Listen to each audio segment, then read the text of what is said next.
Welcome to the Counter Narrative Podcast, a show designed to change the way we talk and think about education.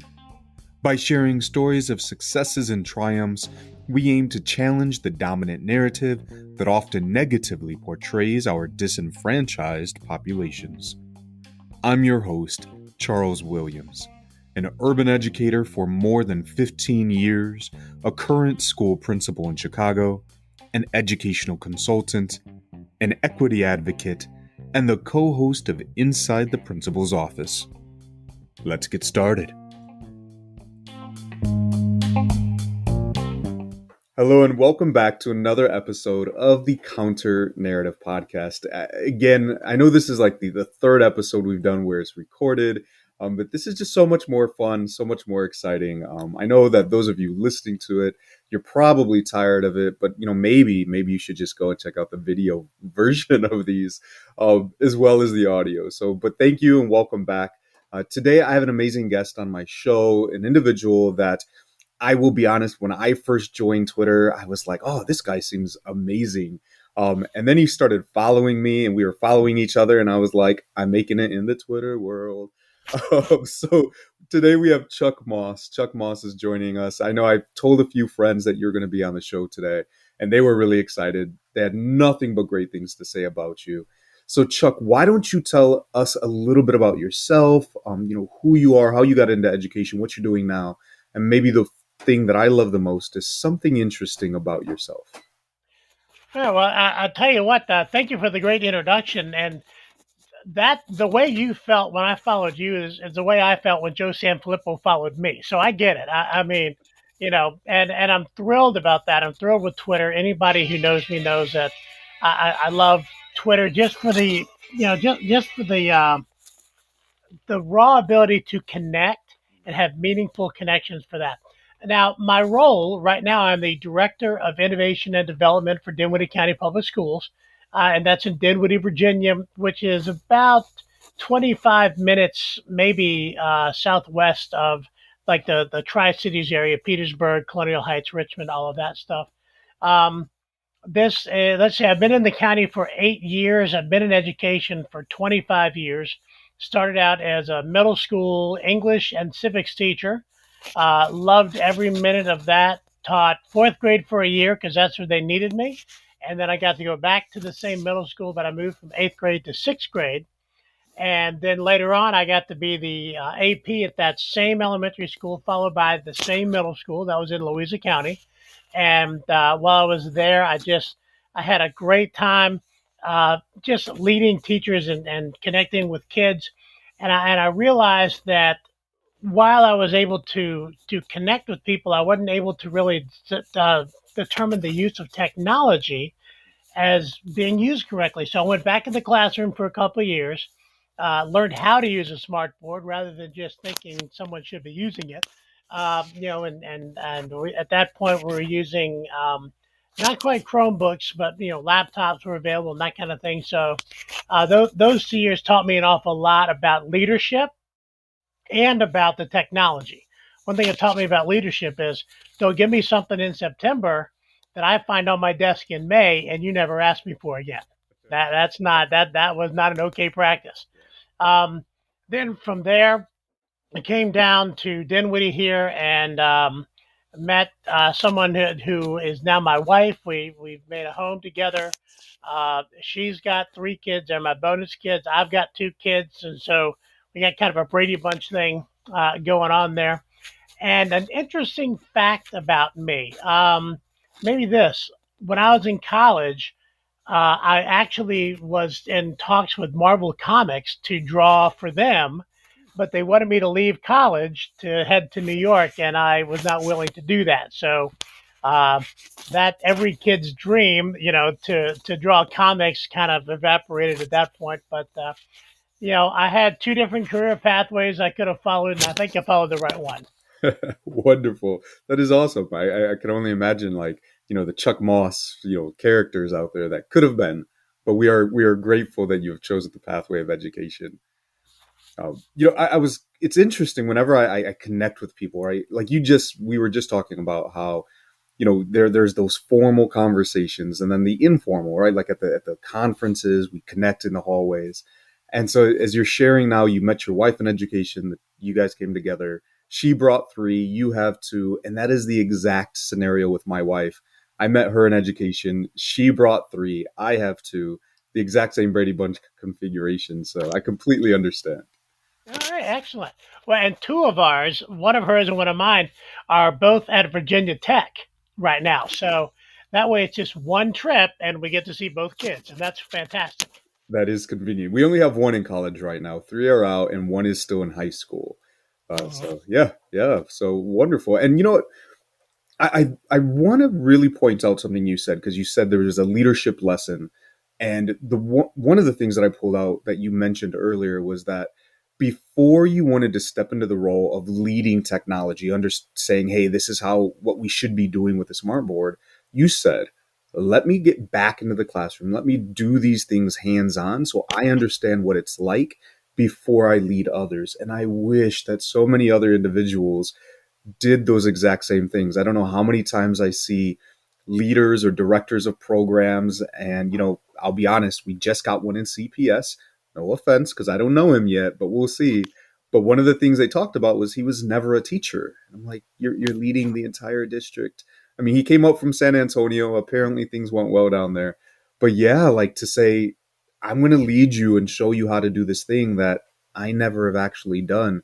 You know, so kudos to you for saying I want to step back into that space, learn how to do it, so that way I'm bringing not only the knowledge, but there's that credibility as well. So kudos to you. And and I think that I've also learned that, like, when I was a principal, being an assistant principal is invaluable. And now that I'm a director, I'm able to remember the shoes of a principal, especially right now, because in our current world, I don't know that we're ever going to be what we were before what we are now. And I don't think that's entirely a bad thing. I think we have some marvelous opportunities, the use of technology, if nothing else, and the realization that in rural areas like the one I'm in, that infrastructure has let us down, and getting the whole community to start having those conversations, because people have said teachers are important, but what they're realizing more than that, learning is important. Teachers facilitate the learning, but the learning can't happen without the right infrastructure, without the right resources and support. Yeah, yeah, absolutely. So you're saying something, and I'm curious, and maybe this is what we could use to jump into this conversation. You talked a little bit about we don't know if things are going to go back. We understand the importance of teachers. You've spent a lot of time in education, more time than I have spent in education. So there are a lot of times now, right, with all the pandemic chaos that is happening, while there were good stories, and I think they started off, right, teachers were heroes. We were kind of the spearheading all of these things, right? Some of that narrative is shifted. And so I'm Mhm. curious, what are your thoughts around, or what are some of your experiences around those stories in education that aren't often told, but they are very true to our existence? Well, I think going back to what I said earlier, focusing on learning. I can teach all day, but that doesn't mean anybody learned anything. Am I creating learning? And what we're learning, what we're finding is that there are all kinds of different ways to create meaningful learning. Teachers found out last year that they could create meaningful relationships over the computer. And I think that because that was the biggest fear, that, well, not the biggest fear, but that I'm huge on relationships. And so that was a big fear for me, was that we were going to lose those kind of relationships. But we started seeing teachers doing things like that, and then I went in to do an observation of a virtual classroom, and I was a kid's avatar. So I'm like, okay, you know what? That's great. And then they did all kinds of crazy stuff. Like for Thanksgiving, they put my head on a turkey, and that was the avatar. You know, but you start to realize that as long as you're telling your school story, as long as you're letting people know what kind of great things are happening there, as long as you are carrying the banner, I'm going to borrow from Jimmy Cassis there, as long as you're carrying the banner forward of your school and for your teachers, those relationships, they they're still real because people know you're authentic. And if they know you're authentic, they know they can have a relationship with you. And we do last year we did an eighth grade bridging ceremony. I didn't call it a graduation. I called it a bridging ceremony because graduation is a conclusion of something. Yes, You yes. leave eighth grade, you're going to ninth grade. You're not graduating, you're bridging over to the high school. And I had all of these kids that I had never met in person that jumped out and said, "Oh, we saw you on Twitter. We heard your voice on the robocalls." And I had parents who played back messages on their phone that from me that they had kept, you know. And so you realize that the impact you are having goes so much further than just the moment you get to spend live. You can have that impact because kids look at you and they think to themselves, "I want to. That's who I want to be," or that's what I can be because he believes in me. And the teachers were the same way. They believed in those kids because there's no way we could do what we did last year if we didn't believe in each other. Mm, absolutely, Chuck. Absolutely. And I love the fact that you call it a bridging ceremony. When I first came into my school, I was like, why are we calling it a graduation? They're going to school next year. So we've started to call it a continuation ceremony. So I love that. Mm-hmm. Well, Similar. what we did was I put our logo on one side of. I gave all the kids a sticker. I love stickers, just passing those out, stickers and buttons and things. But I put our logo on one side, then a bridge, kind of a stylized bridge between them, and then the high school logo on the other side. So literally, it was bridging from the middle school to the high school. I like that idea. So in Chicago, things are a little bit different. When you apply to a high school, it's like a college process. So there are so many different high schools that kids could apply to, and there's an application that you fill out, and you can go to a high school for medical or for legal or a general education. And so, but I love that idea. Now I'm kind of thinking of Matthew Joseph's book, The Power of Connections, Yeah. Oh and yeah. it's like having our logo in the middle, and it's like, oh, this high school here, this high school there. But anyway, Right. And you get to pick your bridge. My brother and his husband live in the Chicago area, and so his husband Ryan is kind of versed in education. He's not an educator, but he does a lot of work with students. He works in a dojo, manages a dojo, and so he and I are often talking about the way the school is going in Chicago and whatnot because the kids that come to him after school have plenty of stories. To share, and they are fresh off the bus when they get to them, so they are willing, ready to share them. I'm sure there are some great stories there. Oh Oh, yeah. so Chuck, I wanted to touch a little on something you mentioned because one of the phrases that bothers me a lot, during the pandemic, and I think it's one of the arguments about why we must remain in schools is this concept of learning loss. Hmm. And you just mentioned, right, teachers were building relationships, they were building connections. And so I'm curious about what that experience was like for the educators and the students that you worked with. We talked a little bit about building those relationships, but was there a lot of learning loss in that? Well, and I'm not a person who focuses a lot on data, but data gives me feedback on where we've been. In the area of math and science, we did not perform as well as we have in the past. Not even close, actually, in mathematics.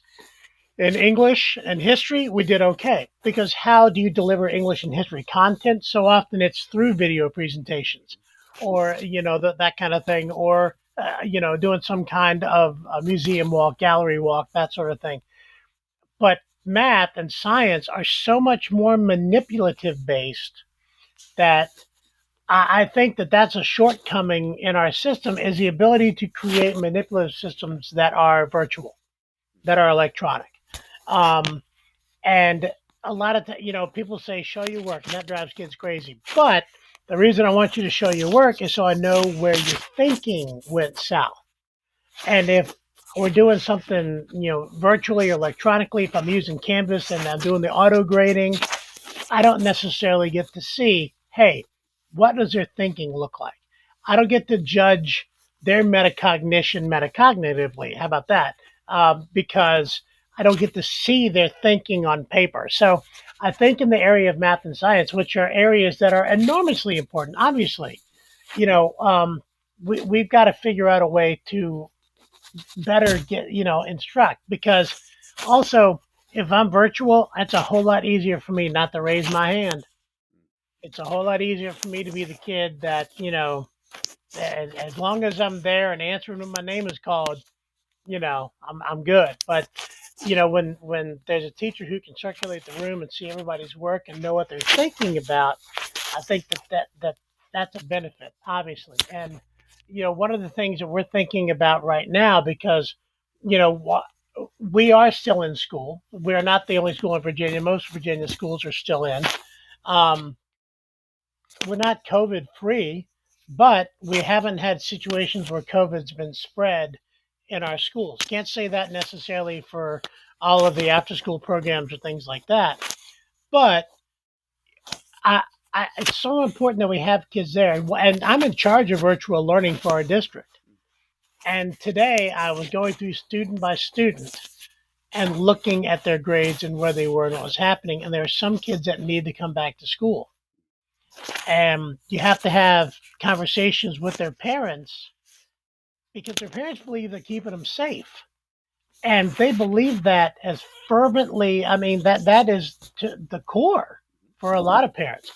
And I don't want to step on that, but I've also got to tell them that it's my responsibility to make sure we're teaching your child that they're on our rolls, and it looks like we're not.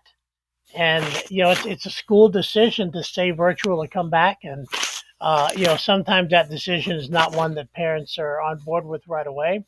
But I have yet to have a situation where we've had a kid come back and the reaction from the parents long term has been negative.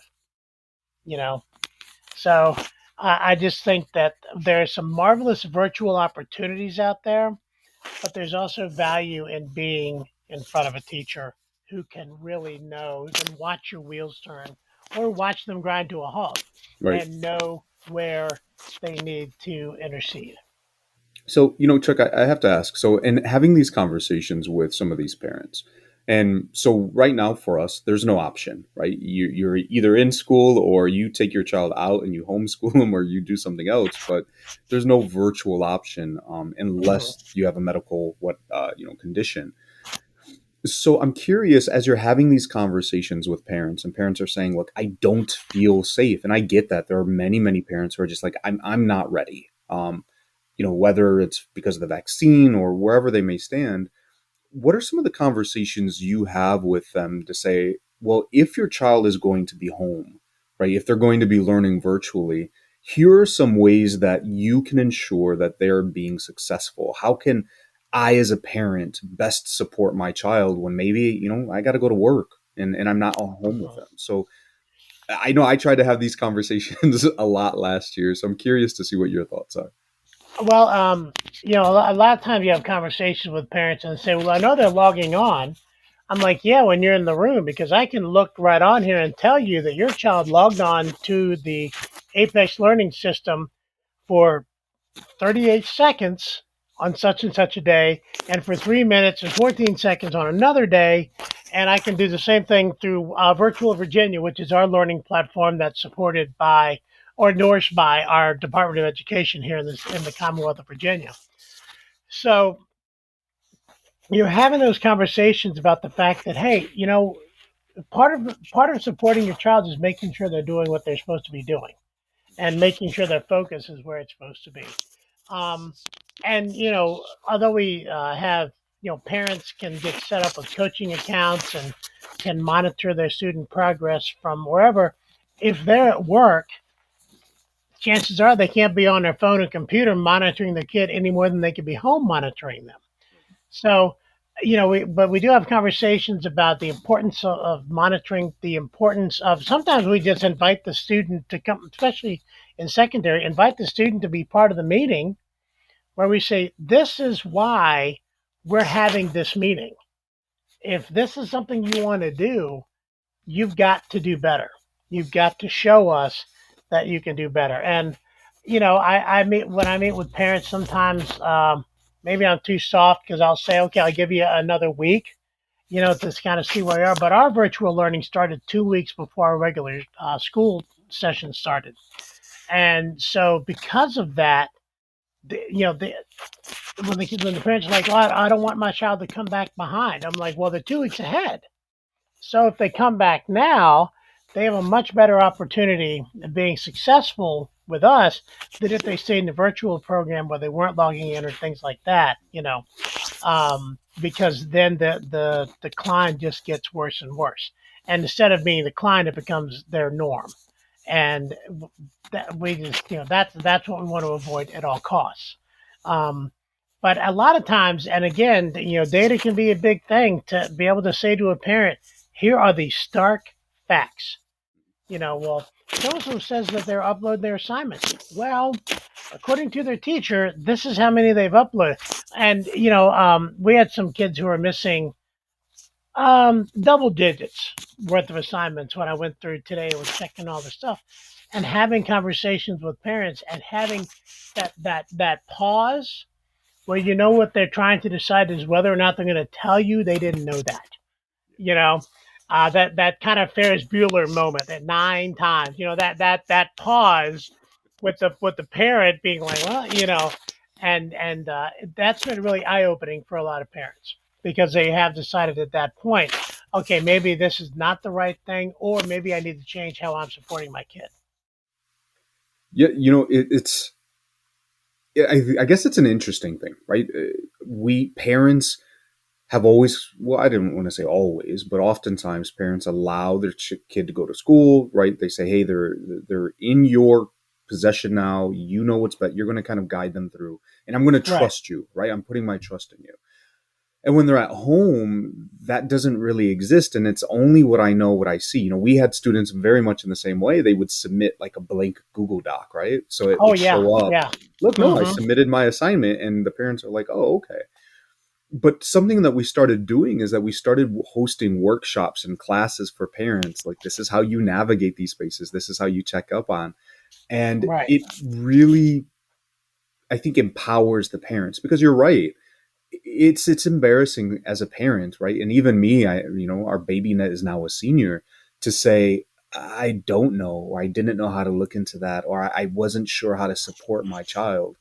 And Right. no parent wants to be in a position like that. Right. And it's an easy one to get in because you all the way through school, it's always been the school's going to take care of it. Well, suddenly the school can't take care of it by themselves. And don't get me wrong, we've always tried to empower and involve parents. That is a single guiding factor in how students perform, is how engaged their family can be. But um, now it's not so. It's more than just engagement. It's active participation, and that's just not. I mean, a lot of parents are very frank and say, "This is not what I signed up for. I sent them to you." Yet you absolutely did, and we did a great job while we had them. We're going to keep on doing a great job, but we need your help while we're doing this. Yeah, it's a whole nother world. And I know, when we talked about coming back, parents were very excited. They're like, yes, Right. please, please, please.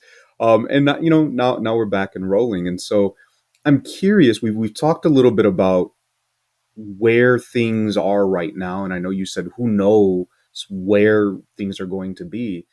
But as we get ready to close this out, I'm just curious, in Chuck's mind, right? If we talk about what education can and should be, lessons learned, what we can do with this, kind of, we've already seen, hey, we're back now. In Chuck's mind, what would be the ideal situation in an educational space? I think that I've always been a fan of alternative seating. I was always a teacher who had the couch in the back of the room, or had bar stools lined up around the windows, where kids could sit and that kind of thing. And I think that we need to look at virtual learning, and we look at the same way. I am not so much interested in what environment my kid is in. What I'm interested in is what environment. No, what I'm interested in is how I'm creating learning in that environment. That's a better way to say that. Um, and so I think that that's one of the things we really need to focus on. And I come back to that word learning because that's kind of been a theme throughout our conversation. Are we causing learning? And that being the measure of success, not the numbers on a test score, not the report card at the end of the year, the school report card, not all of those things. Yes, those are important, but data itself doesn't equal success. Data plus engagement plus learning, that equals success. So you got to have all those things together. And if I've got 30 kids sitting in front of me and they're not learning, well, then I'm every bit as ineffective as if they couldn't get their computer to turn on and they were trying to get into the virtual classroom. How are we causing learning? And if it's not being caused in a meaningful way, they're going to forget it. There won't be any metacognitive opportunities for them, and we've missed the boat. And I think that we can help our kids learn regardless of the space because of those relationships we talked about, the authenticity that we talked about, the meaningfulness that we talked about, and have those high expectations because you don't have to change your expectation just because you're looking on a computer screen. The expectation is still you are going to learn. We're going to effectively address, the standards that I wanted to address today. We're going to measure the learning, and then I, as a teacher, I'm going to see how I did. And if not, I'm going to circle back to it. I've got to be metacognitive because I might need to circle back to help you be metacognitive.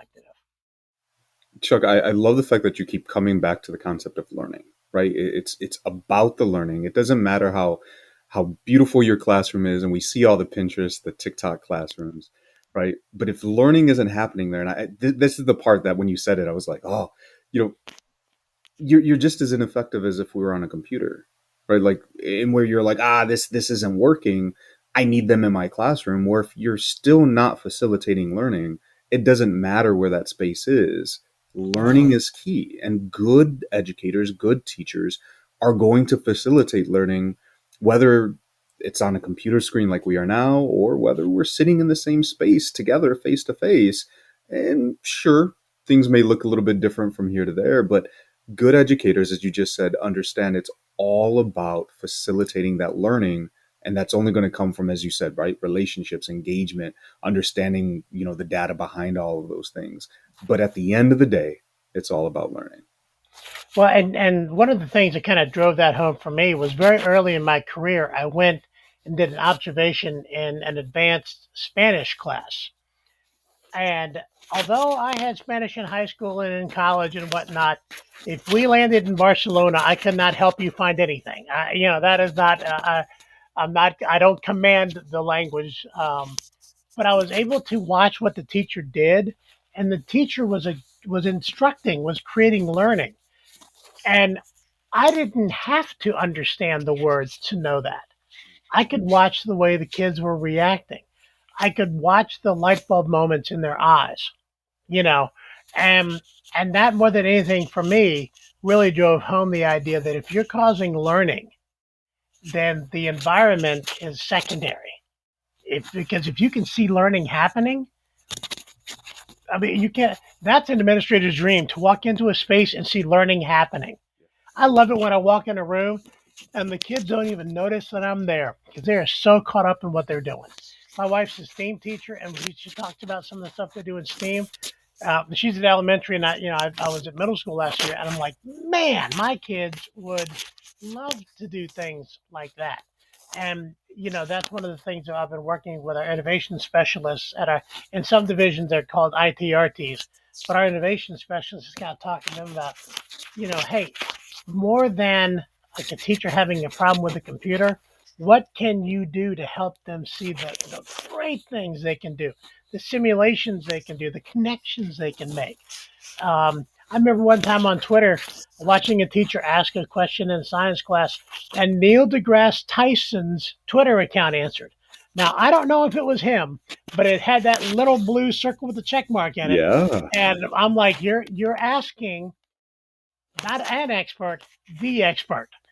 And they're answering you, you know, and they didn't tag him. He just came across the question, what probably while he was, at lunch, and decided he was going to respond to the question. You know, and that again, you couldn't ask for a better environment, and that was just because of who was leading the learning at that moment. Wow. Wow. I don't know how I would respond if that happened. I've been throwing LeVar Burton's name out into the universe. So I'm Oh going to yeah, take this opportunity to do it again. So LeVar, if you're listening. Oh, you should tag him. I should. I you know, should. I have to mention his name so that way I could tag him. And then he's like, wait, he mentioned me at the very end just so I could listen to the whole thing. Like, yeah, sorry, I trapped you. So well, and really, what is a better learning thing than to give people a hook that keeps them involved until the end of the lesson? That right there, yeah, that's fantastic, man. well, Chuck, it has been a pleasure. I've loved being able to connect with you. These are so much better than Twitter chats and all those other things. So, I'm sure that people listening are like, "Hey, I want to learn from Chuck. I want to be able to connect with him and hear some more of the amazing work he's doing." Because we didn't even really touch on some of the awesomeness that you are doing, like in your workspace. We are just having that conversation. So, how can people find you and connect with you? The main way is through Twitter. And my Twitter handle is DCPS Moss. That's Dinwiddie County Public Schools Moss. And that's the best way to connect with me. Because if I write something on my blog, I'll put a link, pin it to the top of my Twitter account or something like that. I'm on Instagram, I'm on Facebook, but Twitter is my number one. Twitter is where the learning happens. Um, Instagram is where I show you pictures of things I'm kind of proud of, and Facebook is where you have to sort through everybody's story to find the one you want to know. So I feel like that my most comfortable space is Twitter. I learned something the other day, not to call it a safe space, but call it a brave space, That's right. because I don't want you to stay safe. I want you to be brave. I want you to take that step out. So I learned that has nothing to do with Twitter. I just thought I'd throw that in there. Yeah, no, Um, I love it. but yeah, Twitter is the number one way to contact me. Well, thank you, and I'm hoping that people who are watching or who are listening will step into those brave spaces and have those brave conversations, and then take them back to their safe spaces, right? And so that they could flow and lead into others, so that way they can continue to grow and it continues to happen. So, Chuck, as always, I just want to say thank you not only for being on the show and being a guest on here, but thank you for just the amazing work that you're doing and that you're contributing to education. So I just want to say thank you, thank you, thank you. Well, thank you for the opportunity. Thank you for giving me a microphone to spread my message a little bit. And um, you know, I feel about you the way you feel about me. I am amazed by the things that you're doing on Twitter, because it's once you get in there, you can't help yourself. Because you connect with people and you start to realize that there are so many stories out there that you want to be a part of, and you want to help people, vocalize their story out to the world. So for that, I am truly grateful to you, and I'm grateful for the opportunity to talk with you tonight. Well, I appreciate it. And I look forward to continuing to connect with you. And viewers, listeners, I look forward to catching you on our next episode. And just one last time, LeVar Burton, if you're watching or listening, I hope to connect. All right. You take care, Chuck. All right, thank you.